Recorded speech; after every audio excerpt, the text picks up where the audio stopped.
Hello and welcome to Punchlines. I'm Frank Nicotero, longtime comedian, lifelong sports fan, and today is a full show Friday. This is the biggest show we've ever had for you guys. We appreciate you watching. We have four guests on the show today. I'm going to introduce our first one in a matter of moments. By the way, the sportsbook is picking up steam. We got line changes. The Lions are now plus 7.5. Yes. So if you like the Lions, come to the South Point. You're getting that extra half point against the Niners. I love that. So I'm heading over to bet that right as soon as we're done. A lot of activities. We have the Meekum auction that we did a piece for yesterday that I did that aired on Sports by the Book. But you can also watch it under Shorts tab on our YouTube page where I go over on my Vespa. I own what? And almost wipe out. And almost wiped out at the, I didn't want to give it away, but wait till the end of the piece when I almost wiped out. But it was a control wipeout if my mom's watching and having a heart attack. Anyway, coming up on the show, we have comedian Carlos Alazraqui. I've never seen these guys more excited because of all the voices he's done for cartoons. Very excited. We have Kevin Belinkoff is going to video in, and Kevin, of course, gives his weekly picks. He's been on fire. Gave Kansas City last week. Oh, he said it. Uh-oh. What? You're on fire is the kiss of death. Oh, no. Fade Kevin today. He's on fuego. Well, last week he had Kansas City. The week before I had Tampa Bay as a strong plays. I didn't know this. Is that a Sports by the Book thing? No, I just pointed it out to Ann a couple days ago or a couple weeks ago because you did it to Kevin one week, you did it to Matt, and you did it to me. I think you did it to Alex too. Well, and you should tell me that I'm. Well, we wanted to see how far it would go, like if it's really the kiss of death. They're not telling me that I had a kiss of death. Anyway, also coming up, and then live in the studio later, we also have local sports handicapper Joe D'Amico. It's going to be a riot. Joe's coming up very shortly. But first of all, this gentleman is performing in the hotel tonight and tomorrow night here at the South Point in Las Vegas. You see the sports book. Niners fans all around the hotel already. But this gentleman will be performing tonight. He just flew in from Texas to be here. He does a Sinatra tribute show. It's David Halston, ladies and gentlemen. David, this is so exciting. I'm so glad you stopped in, man. Tell us about the Sinatra experience. What is the name of the Sinatra experience? It's called the Sinatra Experience. Oh, my. How long have you been doing this? I've been doing it probably close to 20 years now. Oh, my God. Yeah. And now here at the South Point. Yeah, this is your first time at the South Point. It is. But you've played Vegas before, obviously.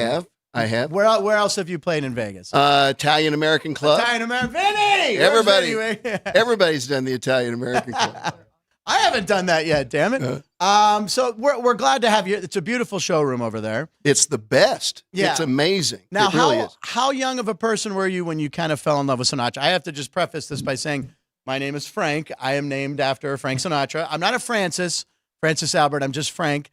But my parents were married on December 12th, which is Frank's birthday. Perfect. So I grew up listening to everything. So how did you become a Sinatra fan? Well, when I was about 27, I was a newlywed. Okay. We bought a house. We were feeling like we needed to be adults. Okay. So I said, I'm going to go out and buy some adult music to play around the house. Right. And I started listening.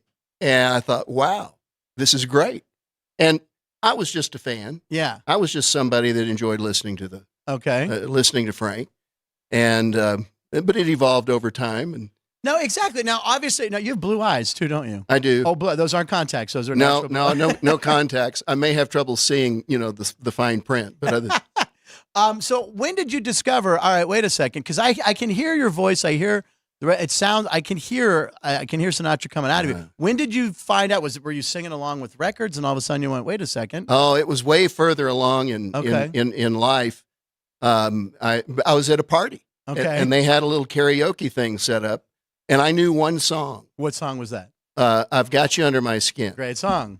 And so I just did the karaoke thing, and one of the fellas at the party owned a little wine cigar bistro joint. Okay. and he had entertainment on the weekends, and he said, "Hey, come do a show at my place." And I'm like, "Whoa, wait a minute. I know one song. I only know the one song." And he said, "Well, could you learn some more?" And I said, "Let me think about this." So a couple of days later, I called him. I thought it might be a lot of fun. I said, "Let's do it." And so a few months down the road, we booked the date. Yeah. I did the show, and before the night was over, I had a couple more gigs lined up. Unbelievable. Yeah. So it went that well. By the way, people's first show, I mean, stand-ups or maybe usually don't go well. You're booking gigs at your first show. At my first show, I did. I did. Of course, I didn't know what I was doing. Right. You know, some guy walked up and he said, "Well, what do you charge to do X, Sure. Y, and Z?" And so I acted like, you know, well. but that's all in the history books now. Yeah. And that was what, 20 years ago? About 20 years ago. Oh my! Now, where are some of the cities that you've performed? Maybe. So, have you ever been contacted by any of the Sinatra family, or you know, just Well, big probably one of the most noteworthy opportunities that I had was I was contacted to do a birthday party, fans? Okay. and which back in those days was kind of a typical gig for me, a private Yeah, event, right. corporate event, and so we booked the gig, and a couple of days before the event, the lady that hired me called. She said, "Dave, I just want to make sure you know where you're supposed to be." I said, Right. "Yeah." "You know the directions?" "Yeah." She said, "Well, I guess I ought to tell you who you're performing for." Okay. I said, "Well, who would that be?" She said, "Barbara Sinatra." Oh my God! So I performed for Barbara's birthday party. And that's his ex-wife. That was his late. That's Late his. wife, That his was widow or his whatever. widow. Come And on.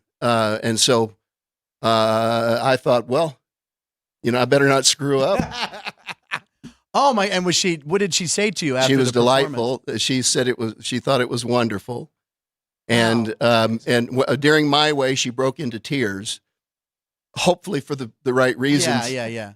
But it was a great experience for me. Well, you know, my father, like I said, he passed away about 5 years ago, and a very special trip. He flew out when I was filming a show here, and we went and saw the opening night of Ocean's 11 Oh, good. at the theater here, Yeah. and then I had surprised him. But the next night, we went and saw one of the Rat Pack performances here, Uh-huh. which have been Great show. been running nonstop. And I Mhm. want to say Caldwell, whoever was playing Sinatra, Bobby Caldwell, forget who was playing Sinatra, but it was a great show. So obviously you've seen that. Sinatra, in my opinion, probably next to Elvis, there's probably more demand for people to see these kind of live shows, like Sinatra tribute experiences, like you do. Quite a bit, and you know, and part of it is due to the extensive songbook. Yeah. Frank recorded between 1938 and 1998 over 1,300 songs. And you have them all memorized now. Got That's them all. amazing. It's going to be a long night You went tonight. from 1 to 1,600.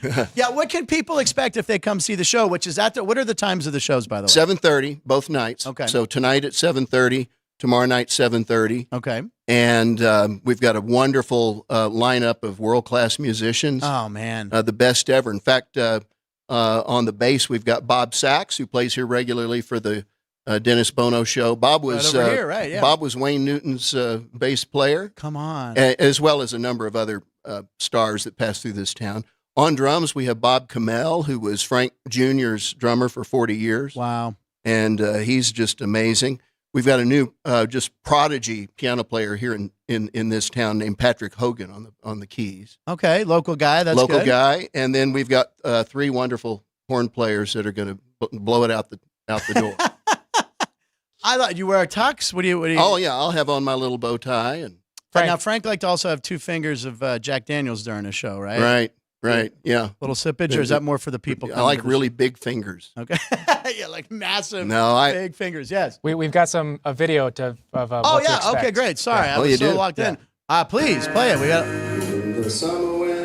Oh, that's summer. Came blowing in from across the sea. That's at the Italian American. That's the Italian American Club. Yeah. Touched your hair. Wow. You know, my dad was a disc jockey on a Music of Your Life station. It was his last radio job. And he played Sinatra. And one year on the 4th of July, they had a big orchestra at Point State Park in Pittsburgh. And my dad sang Summer Wind. So the fact that I just saw you sing Summer Wind is amazing. And what are your favorite songs to perform? Which ones do you? Well, I enjoy tell the you most? what, of course, all of the tunes that most people enjoy, I enjoy those too. You know, New York, Sure. and Fly Me to the Moon, those things. But there's some lesser recognized tunes that I really enjoy performing. There's one called "The One I Love Belongs to Somebody Else." Okay. We'll do that tonight. Okay. These are deep cuts. These are deep cuts. There used to be a ballpark right here. Was always one of the slower Sinatra, because I grew up a baseball fan. Yeah.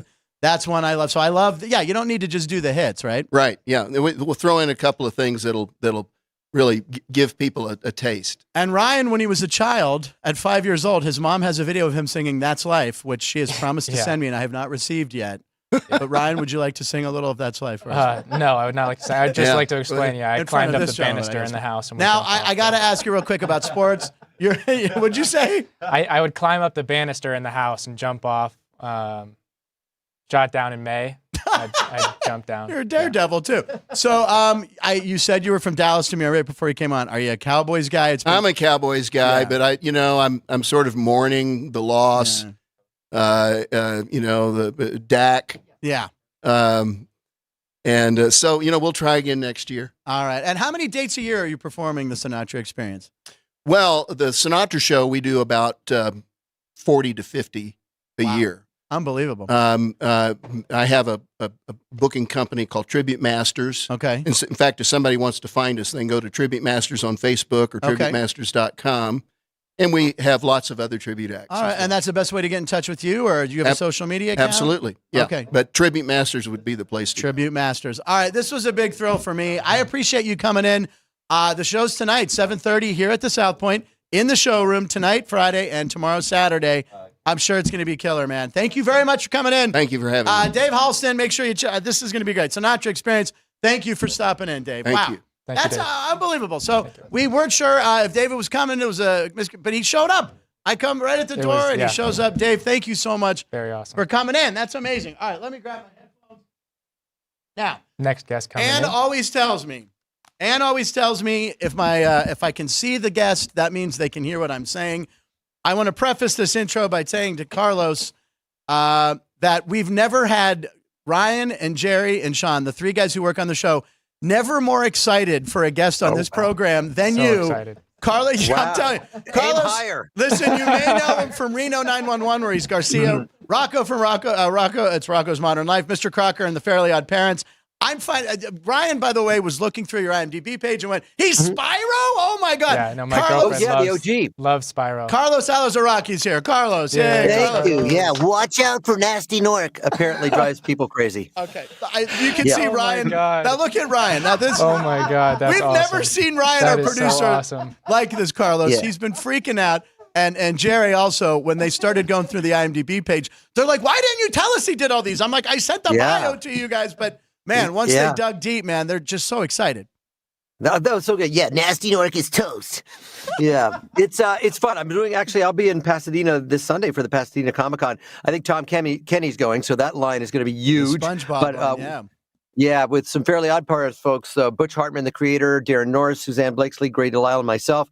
I don't think we have Tara Strong, but yeah, going to these cons is a really great reminder that people dig the stuff that you do. I got to say that my biggest, funnest moment this year in LA is I know the actor Jesse Plemons. I know his work. Oh, He's, yeah. Friday Night Lights, Killers of the Flower Moon, and yada, yada. I'm in the gym, and I walked up to him one day, and I said, hey, I'm a big fan. You're excellent. And a couple of months goes by. He's working out. I asked him about a scene he did with a friend of mine from Friday Night Lights. And he says, oh, yeah, I remember that guy. And he goes, oh, and by the way, Reno 911. And I was like, oh, my God. That's the best. He knows what I do. He knows Kramer. He knows what I do. And that's what I know. There's baseball. That's unbelievable. Now, listen, Yeah. I'm a giant, massive, and I texted you this. I'm a massive Family Guy fan, and you were Mr. Weed. So Family Guy to me, see that I went nuts because I know you from as Mr. Weed, but these guys were going absolute bizarre. So bonkers. My childhood. Yeah, it is. It's really, You can be altruistic and sound like it doesn't mean anything, but when people come up to you and say, "Hey, when I was a child, or when I was in the hospital, or overseas, or whatever, and this cartoon or this show helped me," you're like, "Yeah, it's a pretty cool thing. It's a pretty amazing thing." Now, absolutely. So, Now we'll get on to. I see behind you hanging there. There's a towel that says San Francisco, ladies and gentlemen, over there. And the other side is Denver Broncos. This was 2010 in London, England. We went on a trip to meet our friends there and announced that we were pregnant with our first child. Oh, and my friend is a big Florida Gators fan, so he got us tickets to see Tebow play the 49ers in Wembley that day. And so it's a San Francisco scarf on one side, Broncos, £10. Can't do any better, £10. So I bought this scarf and I have it. Oh man, the word Tebow still upsets me because of the loss of the Steel. As a Steeler fan, The Steelers. one completion in overtime, game over. So Game over. Yeah, a game over. So Jimmy Vaccaro just popped his head in here and told us that the line on the San Francisco Detroit game has moved to 7.5. So Wow. that's a big jump here in Vegas, right? That's because now- Debo showed up to practice yesterday. Okay, Literally. exactly. Yeah, I thought you said Tebow for a second. I was like, Tebow, Yeah. Tebow showed Oh, up. yeah. So- Tebow Samuel. What a hybrid. So how are you feeling this weekend, and where are you watching the game? So the con, you're not going to be doing the signings during the game. No, I'll be, the con goes till 5. It probably will slow down till 4. Kickoff, I believe, is 3:30. So I'm at least going to catch the second half, if not at least the last quarter. Right. I'm kind of better that way. I got really nervous the last game. Obviously, I do a show with Tom McClain, our buddy, and Steph Sanchez, who does the best Nick Bosa impression. Check out Stephanie Sanchez on any of her handles. Wait, she does the best what impression? The best Nick Bosa. Oh, Nick Bosa. Oh, God. Steph 49K is her Twitter. Okay. She does all kinds of shows. Her Bosa is, we're just gonna get the team hyped up for this weekend, and it's eerie. It's bad. Okay. But we said on our show the other day, we do a show for the PSF Professional Sports Fan app, and I said it was incorrect about Detroit. I said 24-10. I think even though it's not going to be rainy, I believe, like they do in soccer, LAFC, they're going to wet down the field because Detroit is a dome field. I'm telling you, they're going to pregame wet down that field because the 49ers now have the right cleats after 7 quarters. Right. Golf outdoors on the road, not as good. They remind me of the best show on turf, the Lions, but I think our defense finally shows up. Ambry Thomas can't possibly play any worse, knock on wood. I think our pass rush flushes Goff to the left, makes him go to left, not stand in the center of the pocket. And I think our run game gets going, and I think Purdy has a better game. So I say 24-10 San Francisco, but I'm nervous. All right, you're taking the Niners and the under. All right, just for everyone wondering.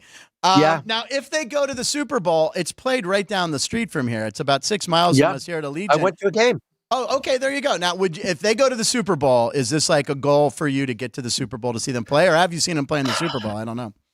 No, it's not a goal. I'd rather watch it at home. I went to Allegiant to see the Jets game this year. It was a lot of fun. My friend is a big Raiders fan. My brother's a Rams fan.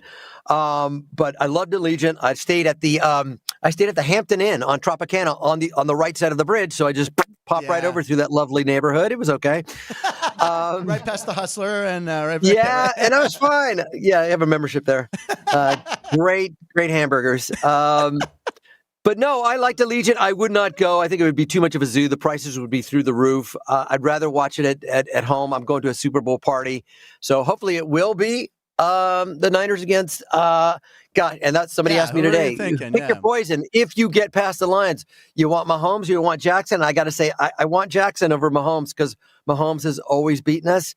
And Jackson still has that thing that he needs to prove. Jackson is the Steve Young of the NFL, although he didn't have a Montana that preceded him. He had Trent Dilfer. Right.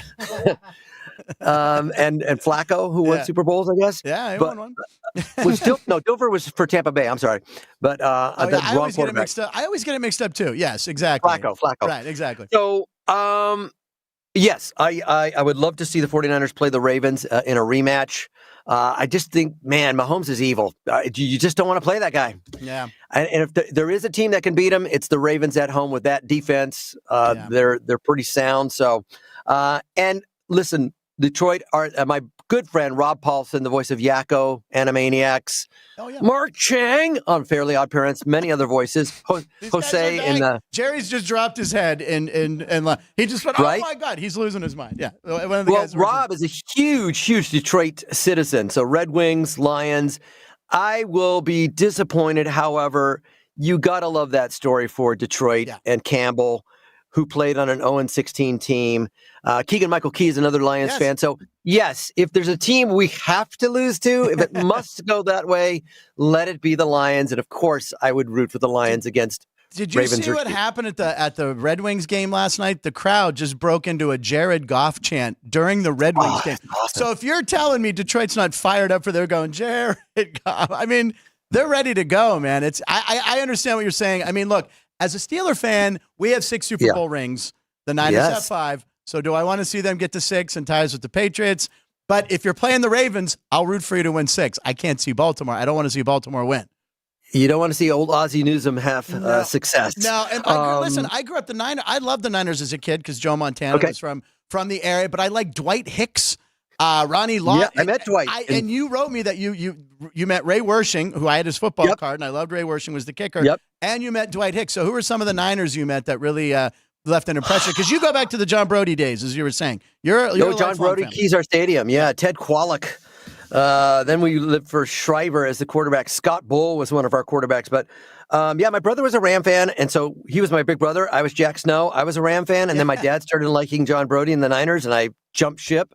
The only two that I did happen to meet in person were Ray Wershing and Ray Wershing just looked like a bartender. Like, what'll it be? he was like, a portly gentleman. Yeah, he didn't look like a football player. He like Crosby, Stills, and Nash looking, he was great. And Dwight Hicks, there's a guy named Robert Albarino who's now back with the Kansas City Chiefs and does all their video productions. Okay. With Nibble, Rob Nibble, the actor, what's his name? And our friend, the handsome guy, Paul Rudd. They're both Chiefs fan. And Albarino did this special that Tom McLean was part of. And so part of that was me recording and Dwight Hicks coming in to interview me about my voiceover career. And I was like, oh my God, it's Dwight Hicks. And he is the nicest, most intelligent, most well-spoken person that I've met in my life. And it was wonderful. It was, you're like a kid when you meet, when they say, don't meet your heroes, meet this hero. That was great. And there was also a guy named Eric Wright, right? Was there another? Yes, Eric Wright. Carlton Williamson was on that team. Earl Cooper, the tight end, scores the first touchdown against the Bengals. And this is the moment. Remember that? Sorry, go ahead. No, I remember that Sports Illustrated cover. I think it was Earl Yeah, Cooper, he's jumping up and down. I remember that. Yes, about to spike it. But anyway, what were you going to say? Sorry. This is the moment I told my podcast that I wanted to happen, which was 35 years ago today, 1989. We win the Super Bowl. Former quarterback coach Sam Weish is the coach of the Bengals. Bill Walsh wins, runs up to the game after the game and says, I love you. And Weish says, I love you too. And I said, I wanted to see that happen with Kyle Shanahan and D'Amico Ryans this year, but that won't happen. That is no longer a possibility. But I thought, wow, that would be a great bookend for former coaches to face each other. But those I love the Harbaugh family.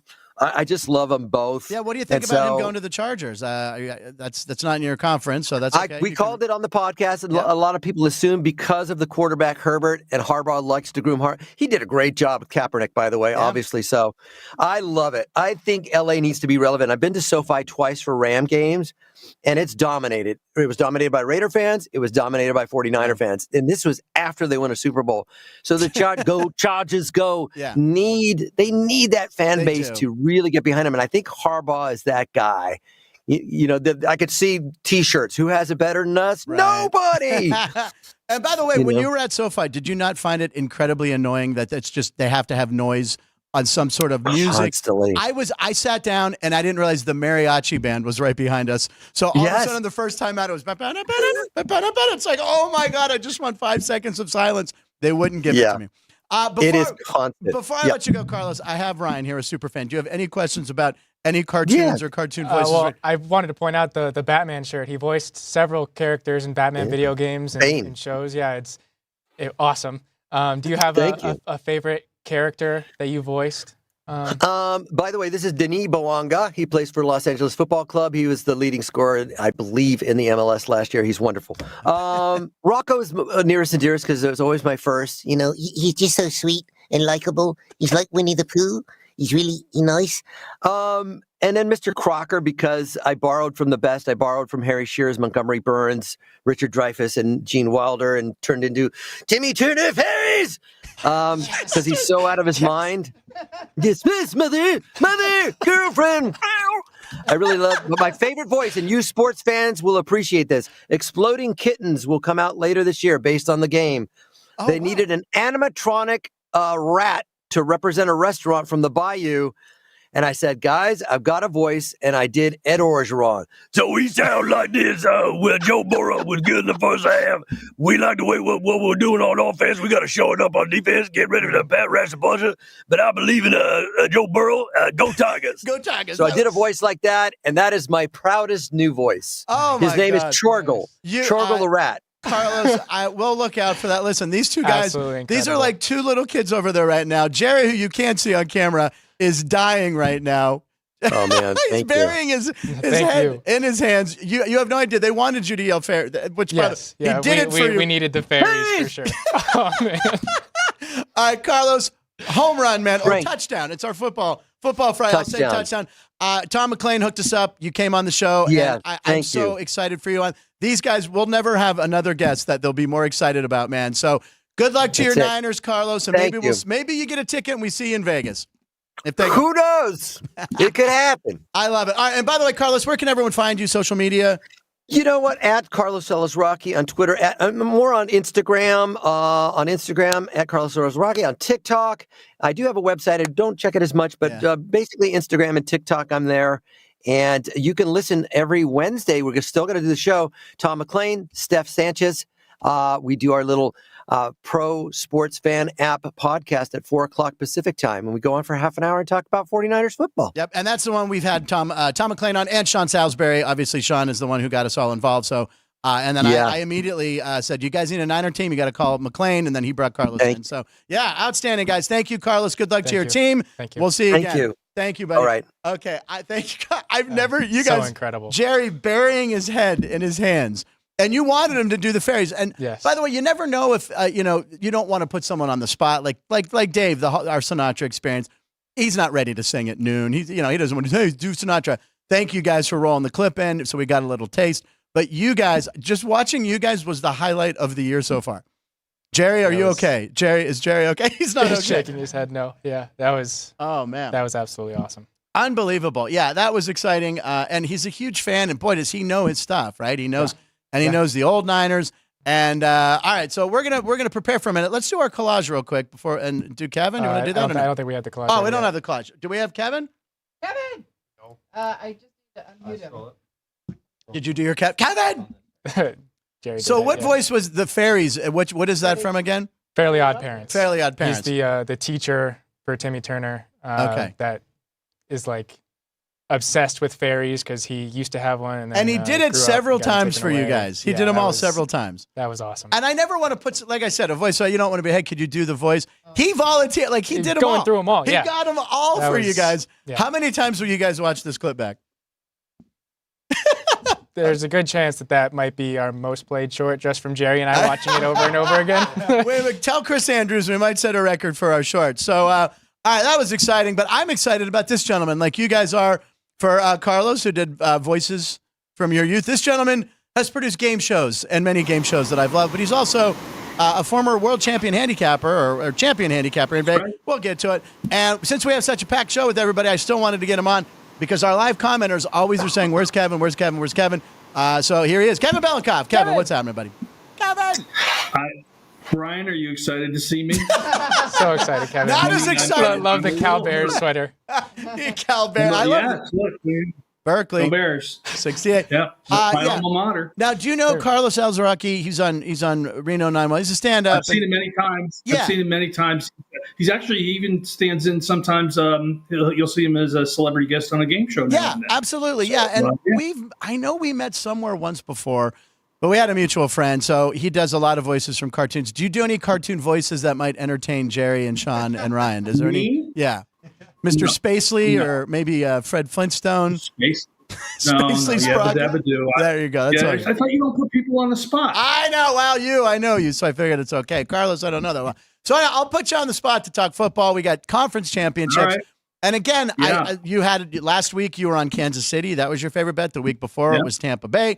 So you always and Chris Andrews, by the way, when I said, hey, we're gonna get Kevin, and even though we got this packed show, he goes, oh yeah. He's great. You got to get him on. You got to have Kevin on. He goes, he has friends in the back. I'm talking to my agent. Exactly. Friends in the back and Chris's office even always anticipate your arrival and your appearances. So we'll get you out here eventually. We're going to get you to Vegas eventually.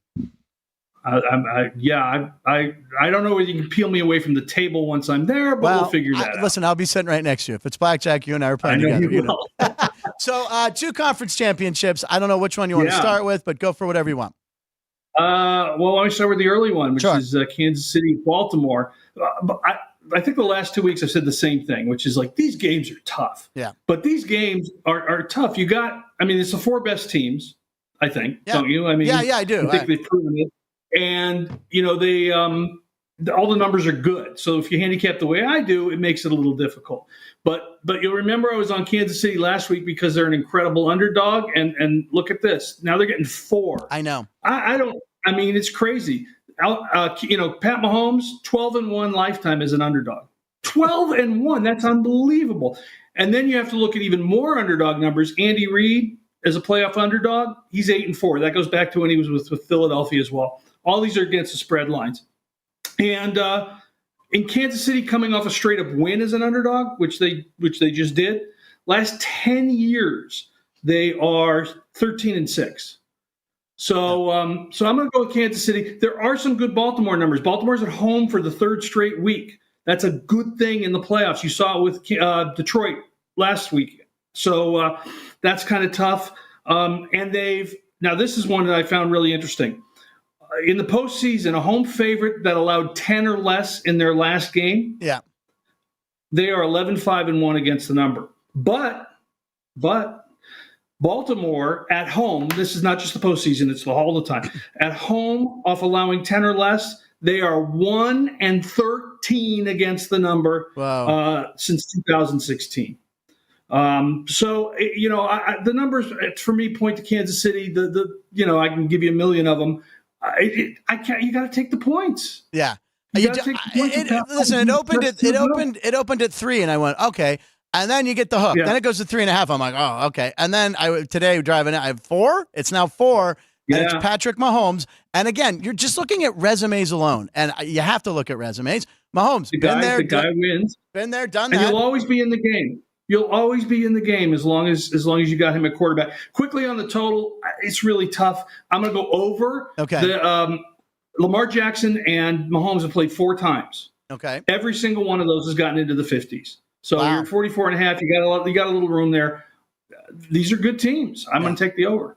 Yeah, I think so too. And the weather, we checked the weather in Baltimore. I don't think it's bad. It's a chilly day. Ryan, do you remember that? It was freezing in Buffalo, and those games kept going over. So right. It's tough to say. It's tough to say. But again, I just can't. It's at 4, and of course, right before the show, Jimmy Vaccaro popped his head in to let us know the Niners Lions game is now 7.5. So I think getting that extra half, that's huge. That's a tough one. Also, do you know the last time Detroit won in San Francisco? Wow. Ryan was not alive. Was it that long ago? The year my parents were born. The year your parents were born. What year was that? I know that because the Brady Bunch was still on the air. 1975. Is that right? Since 1975, they've been to San Francisco 13. That's me in 1975. That's what I look like.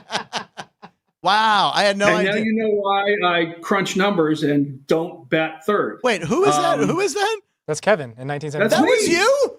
What? That's me in Little League. Now, 1975. Now, what? You're choking up on the bat there. I see the hand. Yeah. Okay. And what kind of hitter were you?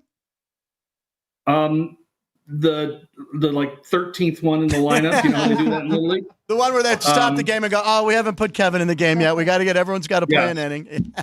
Exactly. I did make a good catch in right field once, which was really Isn't exciting. that amazing? You remember that? I trust me. I know. Well, yeah, because when you're in right field, you don't do anything. So that's where they hide everybody. That's where they put me. So you and Les Nessman. That's where Les Nessman. Really? WKRP when he caught the one ball. Anyway, so I want to hear the number. Sorry, buddy. So this is tough because Detroit's a really good underdog. Getting 4 more points, Detroit's 16-4 against the number. Wow. But this is a situation that's kind of the opposite. They were at home their last 3, and now they're getting out on the road. In the last 10 years, that's happened to them 4 times. They're 1-3 against the number. They're pretty good, actually, on the road off 2 consecutive games at home. And they're really good after scoring a lot. They scored over 30 after scoring 30 or more in the last 2 years. They're 12-4 against the number. So it's really hard to go against Detroit. But, oh, man, that last half a point just scares me to death. Yeah. Conference championship games that are played at home with a team playing the 3rd game in a row, usually very good. That helps San Francisco, Baltimore as well. San Francisco coming off, this is a weird situation because you recall they won last week, but they didn't cover. And in a circumstance like that, San Francisco 13-3 against the number, and 9-1 in the last since 2019. So for some reason, they stay in the game and they don't want that to happen again. This I also found interesting. Last week, the 49ers won by 3. Okay. Do you know how many times in the last 2 seasons prior to last week the 49ers have won by 3 or less? How many? That would be 0. Pretty amazing. Yeah. So we'll see how they do coming off the close game. They are 6-2 if you go back, 3 years against the number when they've won a game in a close situation like that. This is another one that's kind of a tough one in terms of the total.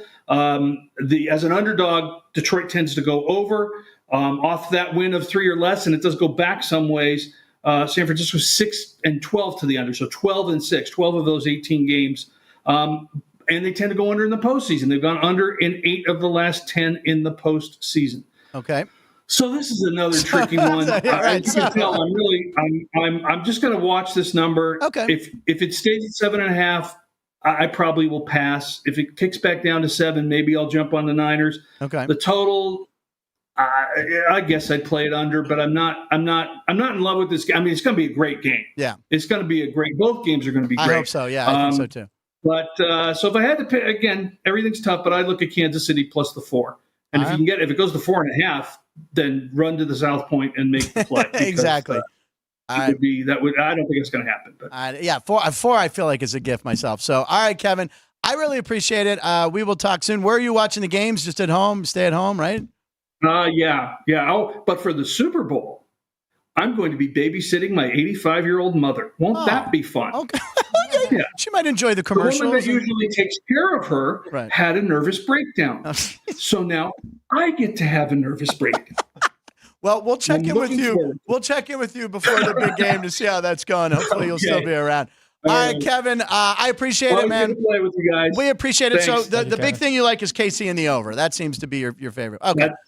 KC for sure. All right, brother. We'll talk to you soon. We'll have you back, I'm sure, very shortly to talk Super Bowl once we have the matchup. And we're going to take a 2-minute break. We're going to take a 2-minute break, or should we go right to it? Let's go right to it. All right, Kevin, talk to you later, buddy. All right, this gentleman.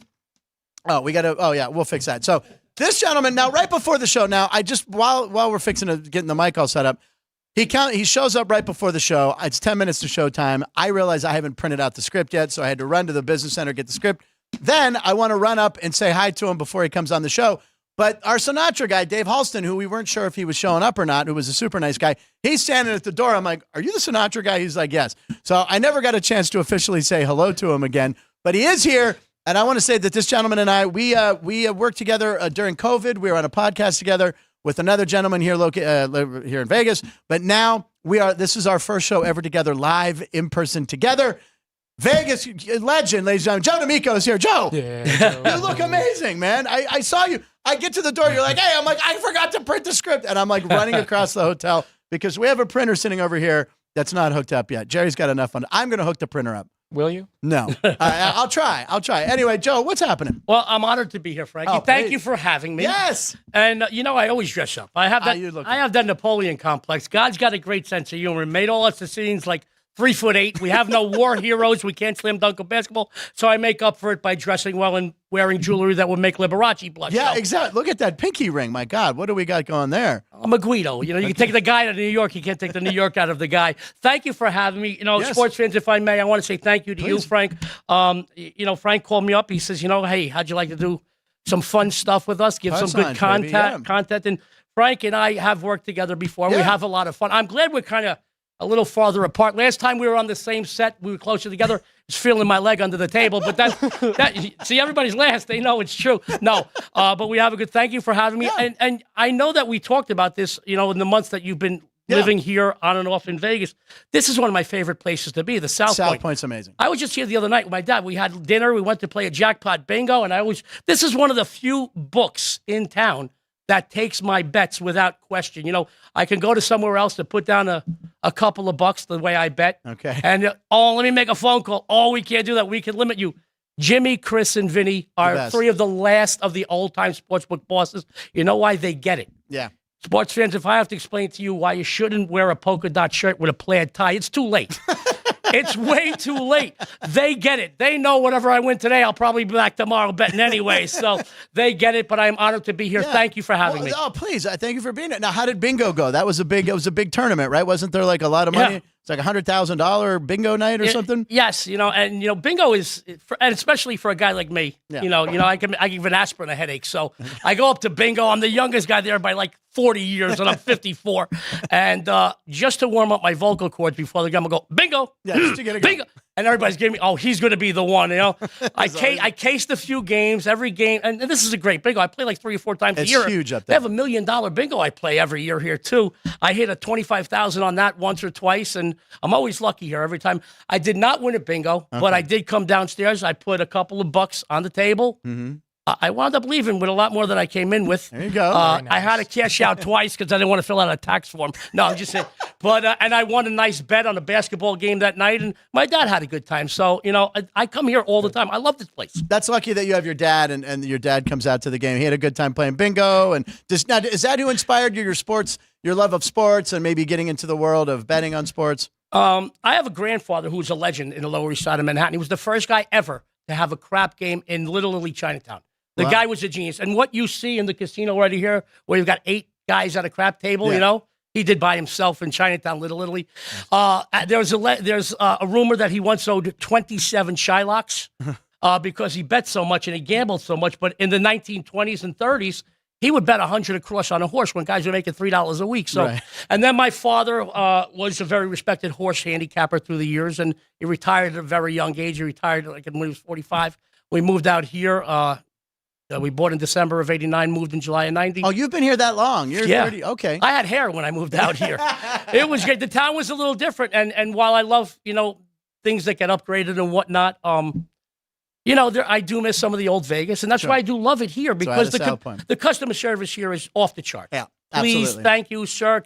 What can I do for you? If you look lost, somebody will take you to the bathroom, and if you're lucky, they'll stay with you. No, wait, I can have someone escort me to the bathroom, and I didn't know about this because I always have to go right before the show.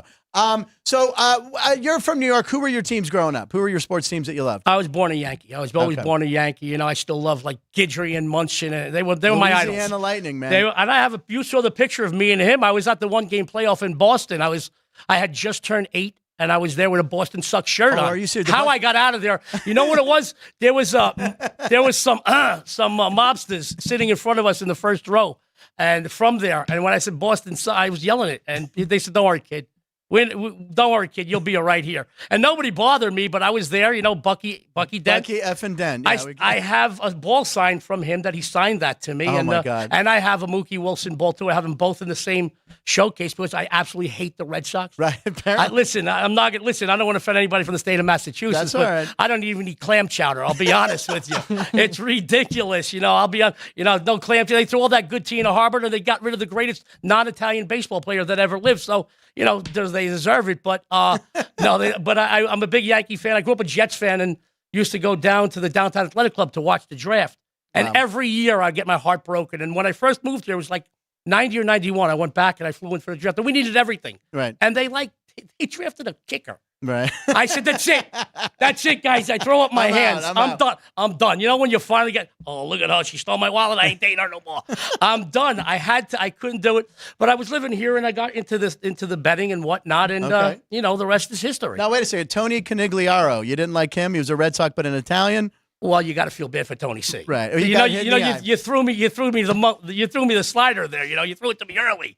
What am I going to say bad about Tony Conigliaro? This is about a Boston Red Sox. He was an Italian. He just had 2 or 3 great years to start out his career. Then he got Rookie of the year, got hit in the eye, and ended his career. But you threw me. What am I going to do? Come on. But it was please. Boston. I thought you hated Boston. I hate everything Boston. Okay. But what can you do? By the way, I keep all of a sudden I'm doing this. I have been watching. I was up last night till about 3 or 4.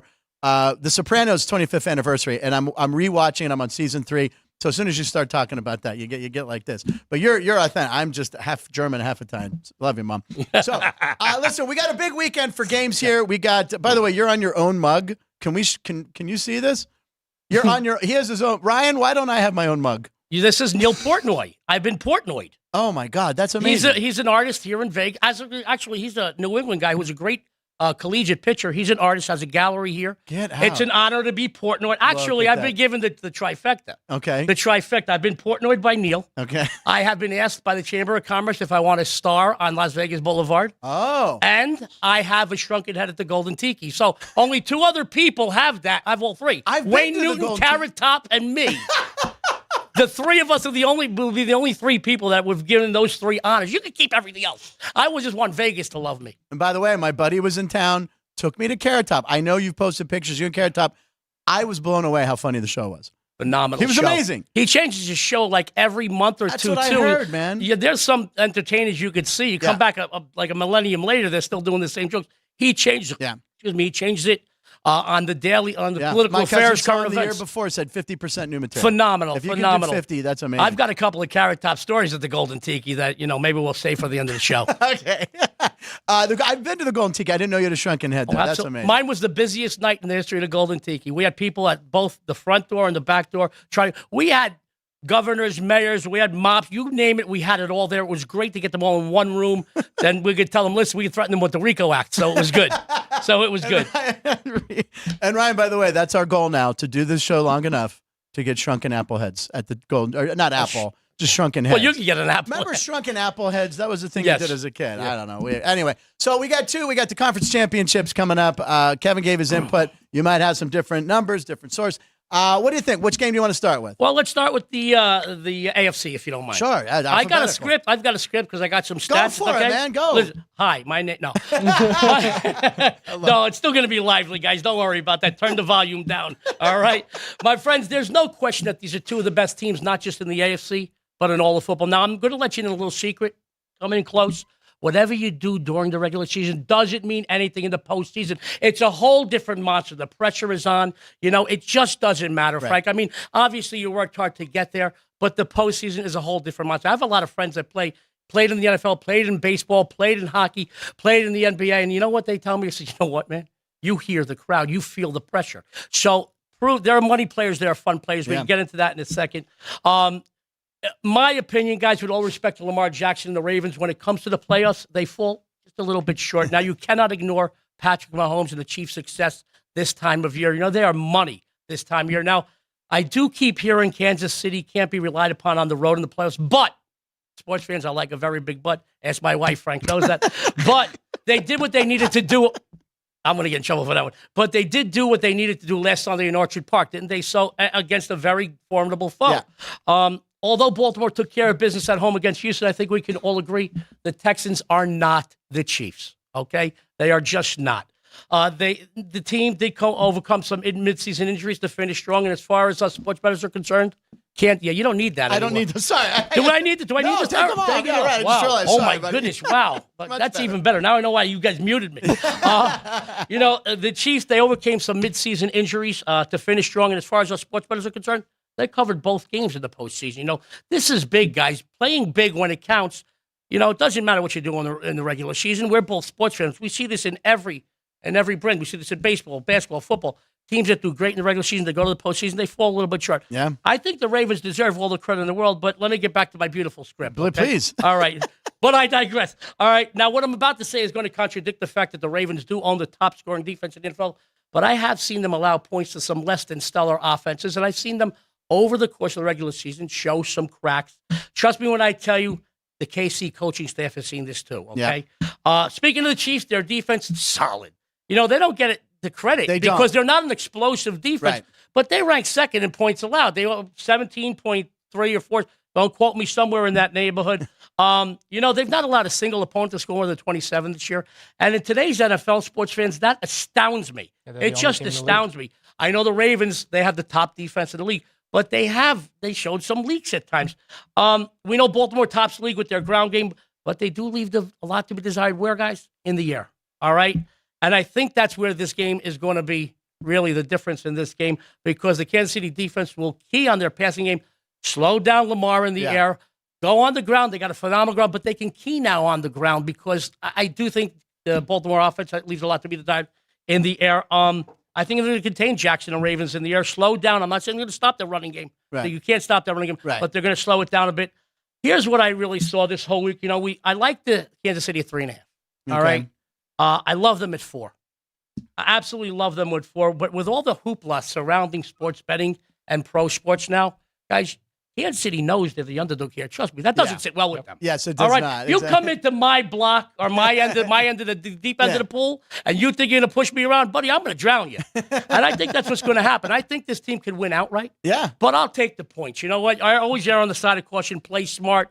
All right, last week I laid money all over town for 7 days on Kansas City on the money line, and I had a lot of money. Wow. I had to buy a new suitcase to go collect.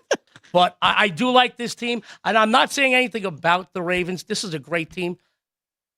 They're not the Chiefs. And this is playoff time, guys. I know. When I saw this line open, I was just telling Kevin it was 3, and then I went 3.5. I saw the hook. I went, oh, I like that. And now 4. I'm getting 4. So you like the Chiefs, right? I like the Chiefs. Now, I want you to know I love coming to the sports book. Yeah. And every morning you come into a sports book, and I'm here every day. This is my office, guys. I'm here every day. Everybody's so full of pep and excitement at the end of the day. They look like they just got audited by the IRS. Why? Because the general public loses most of the time, okay? But I will tell you something. Do your due diligence, sports fans. Whatever side you like, do your due diligence. Shop a number. The difference between winning and losing is a half point. So shop a number and always take advantage when you can. Yeah, absolutely. Now, the NFC game, this is a bigger point spread. Obviously, Jimmy Vaccaro popped his head in. It's 7.5. 7.5 here at South Point. Depends on who you like. By the way, 52 is the total. Yeah. All right, so what are you thinking in the NFC? Well, I will tell you, and sports fans, at the beginning of the week, I caught 6.5s on San Fran. Okay. All right. So you got to go through my whole analysis. I still like them at 7.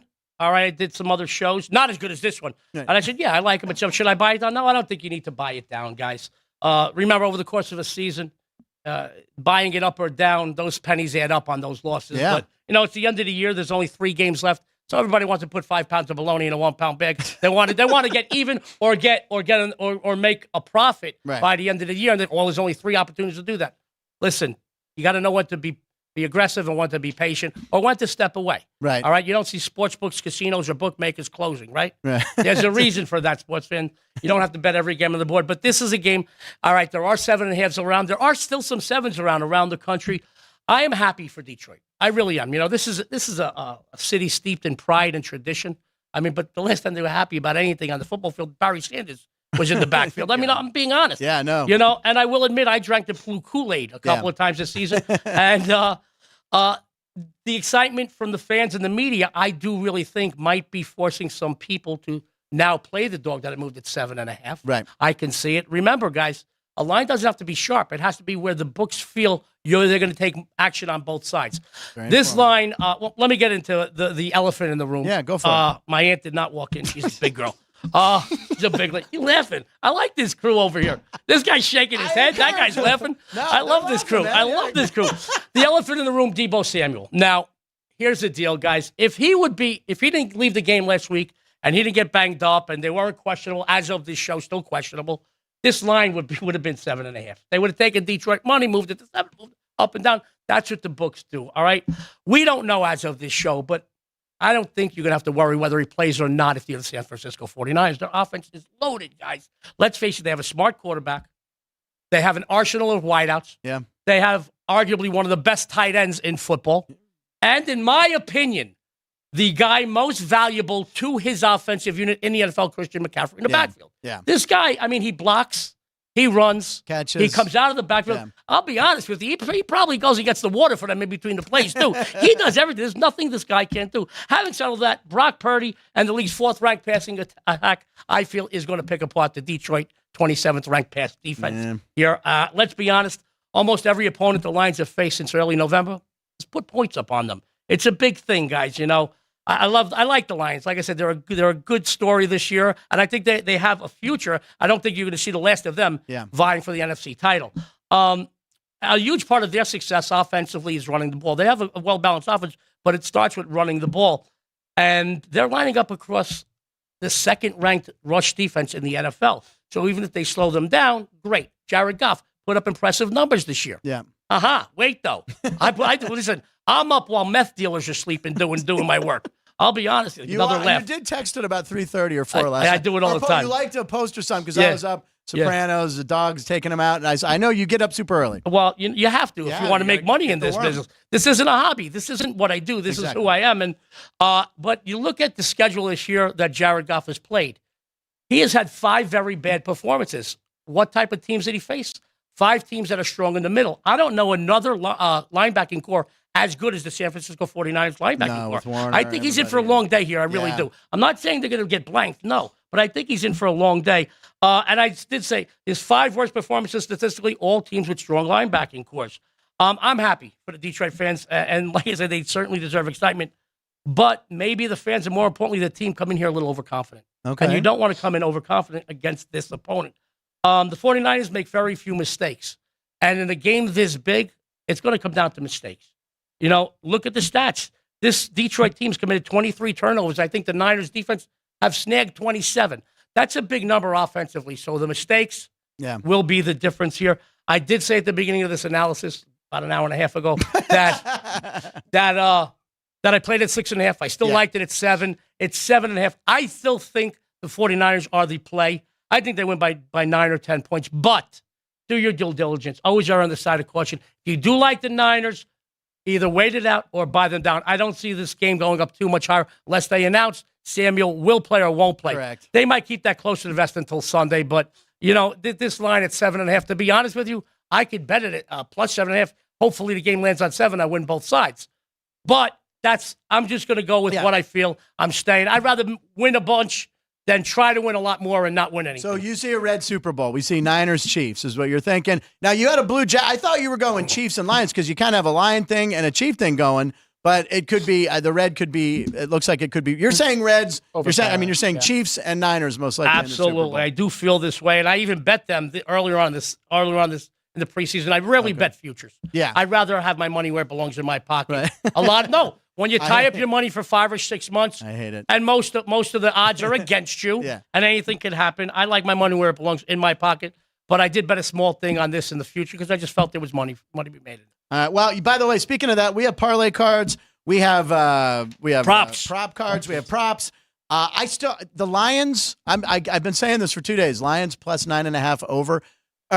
Lions first half over is 9.5. I feel like they can get 10 points in the first half. That's just me. I like to bet props because they're silly. I know it's not the smart money, but the Lions 9.5 points. I don't know. I can see it. I'm not going to, deter you from betting it. I'm not a big prop guy. Something has to stand out for me. Something I always, if I'm going to bet props, especially in the Super Bowl, I always bet it. Will the game be tied after 0-0? Right, guys. I've made a lot of money the last few years doing that in the Super Bowls. I could see that in both of these games. A 3-3, a 7-7, a 10-10.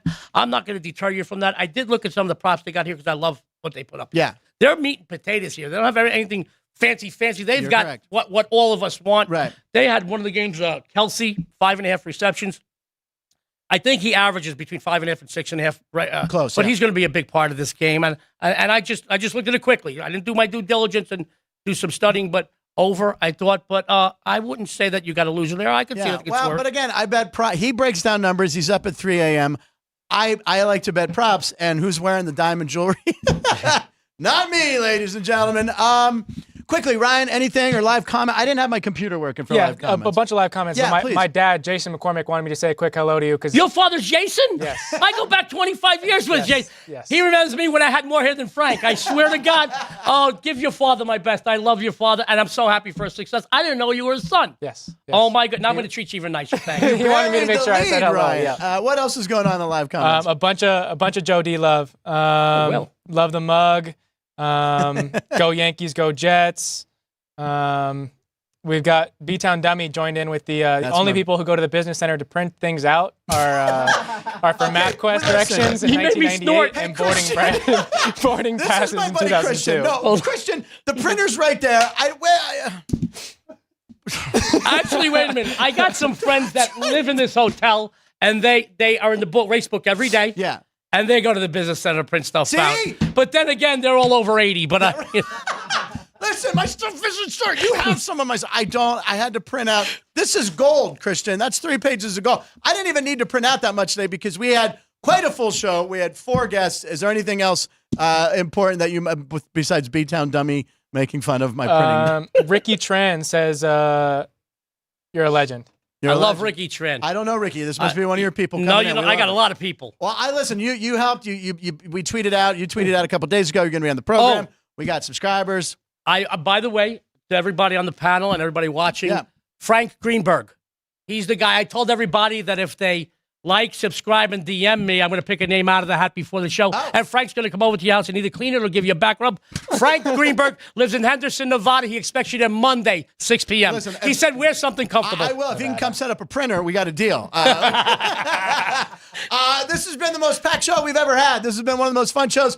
You guys have to come out to the South Point and see David Halston, who's doing Sinatra impersonator. Great, we got to go. Let's go. He's saying it's sold out, but we'll find out. What do you mean he's sold out? You're a boss here. I don't know.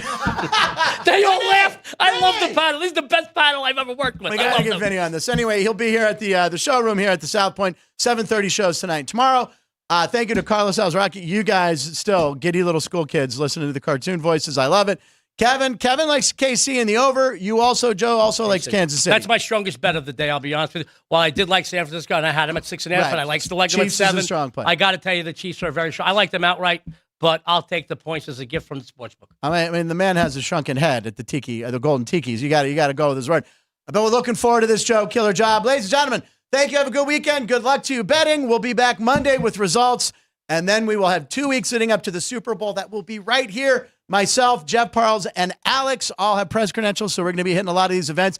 We're going to keep you guys informed about what's going on around town for the Super Bowl, or am I allowed to say Super Bowl? The big game, screw it. I'm saying Super Bowl. I'll say it. Yeah, I can't get sued. Celebrity flag football games. We got the fan experience. We're going to be covering it all. So right here, Punchlines and Sports by the Book will be your home for all the Super Bowl activities. Anyway, good luck to you guys. We will see you Monday. Thank you for Sean and Jerry, who's still giddy, and Ryan over Carlos's appearance and Joe's appearance. So thank you, everybody. Punchlines live in Nevada. Every show.